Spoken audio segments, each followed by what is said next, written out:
Hey everybody, what's up? This is Brian with GamesUnderPressure.com, and welcome to the second ever episode of Too Early, a weekly show where I gamble and spend my hard-earned money on a Steam Early Access title and report back to you if it's worth it or not. This week, I'm taking a look at a new survival game called Stranded Deep.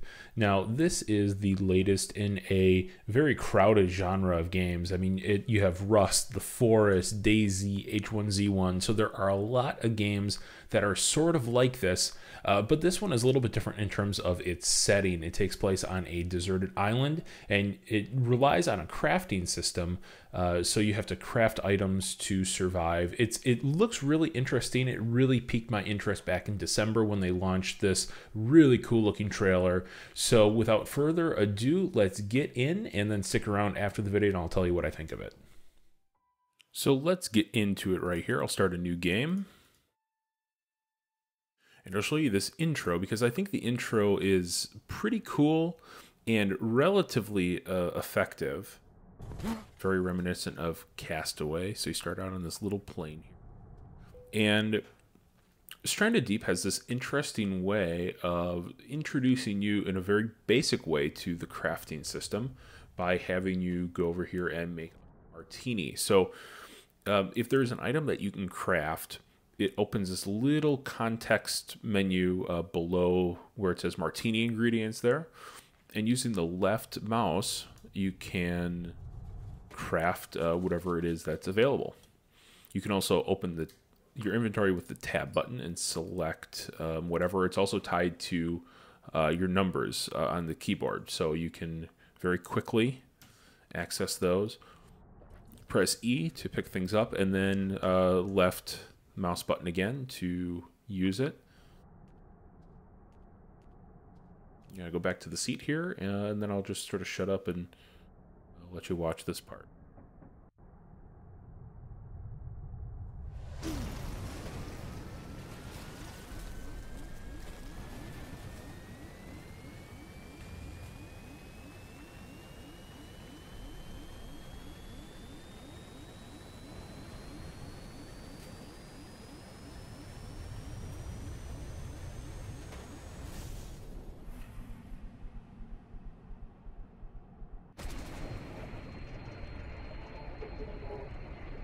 So it's a relatively disconcerting intro. I don't think you can die by just taking your time here. I let it go for a few minutes. So I'll just explore a little bit. I mean, you can tell that this game is still in its alpha stage. You know, there aren't a lot of textures here and there. You know, some of it is blocky. But overall, it's a pretty good opening.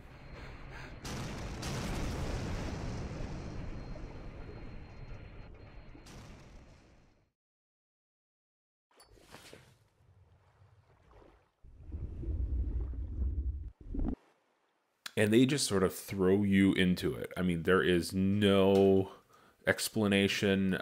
You just all of a sudden find yourself on a raft in the middle of the ocean with an island nearby.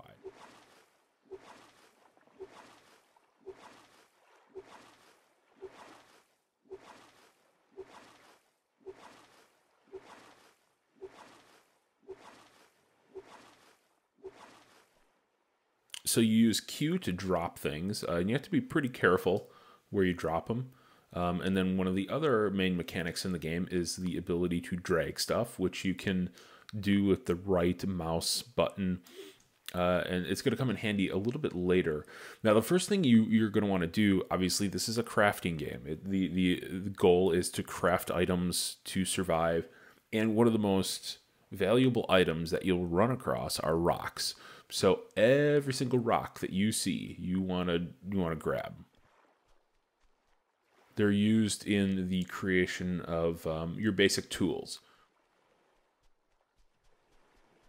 So let's get a few rocks here, and then I'll show you a little bit of the crafting system, some of the things that you can make. And everything is procedural. So the islands will be a little bit different every single time. A little bit later on, I'll show you some of the underwater environments, which are different. And, you know, I got lucky this time. There are a whole heck of a lot of rocks here. So that'll make things a little bit easier. You start out with a few basic items. You start out with the lighter, which I showed you in the plane, the knife, a water bottle, and that's about it. The knife is going to be your go-to tool for the beginning here.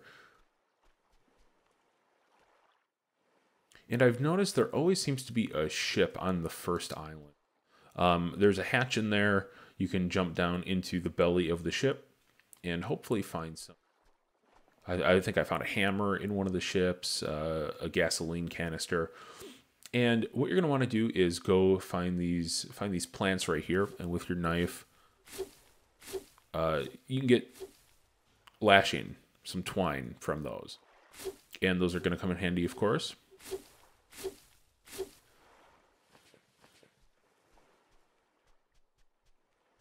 And I discovered all of this stuff through just experimentation. There is no tutorial. They don't really give you an overview of how to craft or what to craft. They just sort of throw you into it. And part of that is part of the fun of being new to a survival game, you know, just sort of figuring everything out. But I think a little bit more hand-holding would have been nice in this instance. And what you're going to, and this, again, this is sort of one of those things that I just sort of discovered on my own. You can't craft from your backpack menu here. You have to basically throw everything onto the ground and craft that way. So if you have some rocks, some basic lashing, and some sticks, you can create two very useful tools. The first is a crude axe, which I'll go ahead and create. The second is a crude hammer, which I'll create. And the axe is really what you need to start on. Start building a shelter, you can build a bed, things like that. So I'll show you a little bit of this. You can knock down any of the palm trees in the area. Terrible little axe. And again, the dragging mechanic comes in very handy because you can drag the trees to wherever you'd like. If I could actually grab it. There you go. It makes sense to keep all of your items sort of in the same area here. Because what I found is that you can lose items fairly quickly in this game. They sort of blend in. It takes 10 axe strikes to destroy one of these trunks, and you can see it sort of fell apart and turns into a log. And what you can do then with the log is create sticks. And again, I'm going to try to keep everything sort of in the same area here so I know what my inventory is like. I know what I have going forward. And again, this is all stuff that you have to figure out on your own. I think for the first probably hour and a half, I just walked around. I didn't really know what I was doing. It's just a lot of experimentation. So I've learned how to craft some of the basic items. I saw some things in the trailer that, you know, of course, I seem much more advanced. But you can, you know, pretty easily create some tools, a shelter. Whenever you can build something, it turns blue. And the foundation here, I'm going to create this right away. This is the base of your house. So any structure you create is going to be sort of, where do I want to?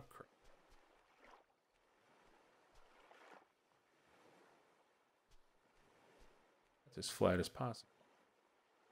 Ooh, there's a nice big palm tree. And one of the cool things here is you can climb the palm trees. And you can knock down some of these coconuts.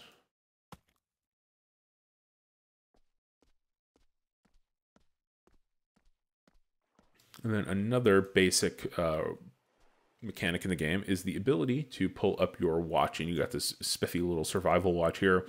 And you can see how many days you've survived, what time it is, the date, and then temperature. And if you click on it, you can see your basic... This basically takes place of your HUD. So you have your health, you have your hunger, and you have your thirst there. So you want to monitor those. If it gets down, they'll give you some contextual... it'll say, oh, I'm hungry, or I don't feel well.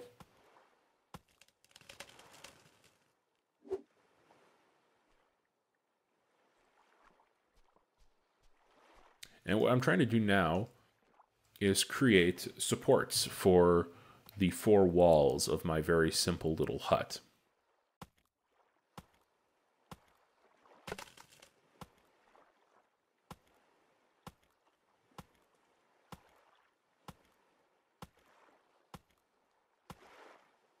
And building does take some time. As one might expect, it's a little bit of a slog through here.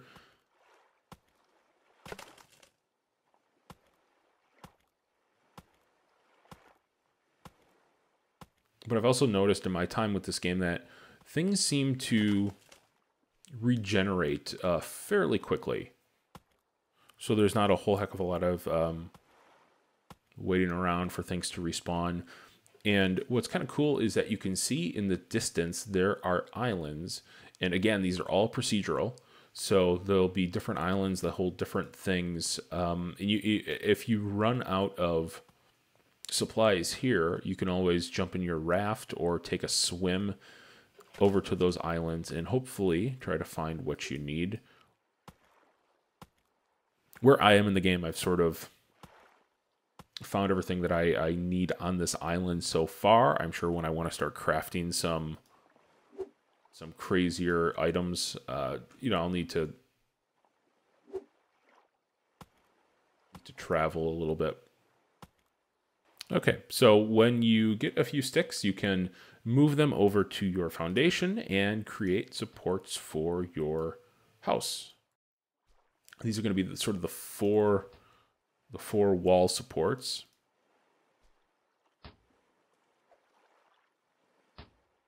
And then those palm fronds that you found earlier, those are going to come in very handy for the walls of your little terrible hut here, which is going to end up looking more like a porta potty than a house, but you can always expand it later.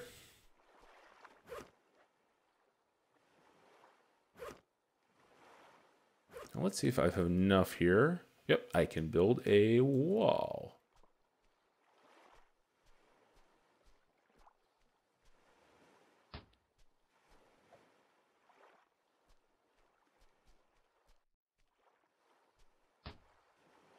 So now it's becoming nighttime. There is a dynamic day and night cycle in this game.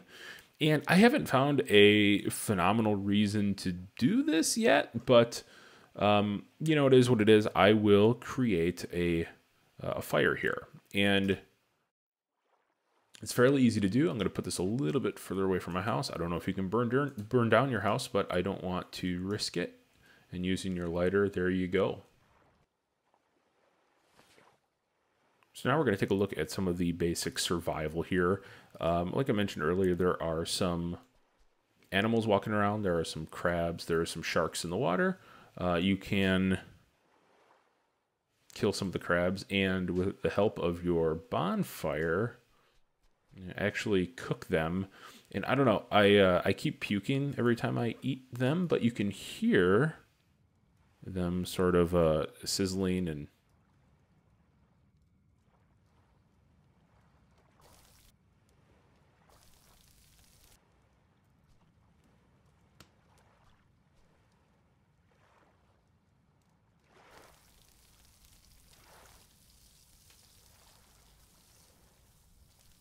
I don't know. I don't know if there's a length of time that you have to keep them on there. But if that doesn't work, you can always eat coconuts. And coconuts are in great supply here. So they're very easy to use to replenish your health. You can use your axe on the coconut, on a green coconut. Turn it into just regular coconut. Hit again, you get a drinkable coconut. And you can see, I'll show you my survival watch here. You can see the third column is the thirst, so you can drink that.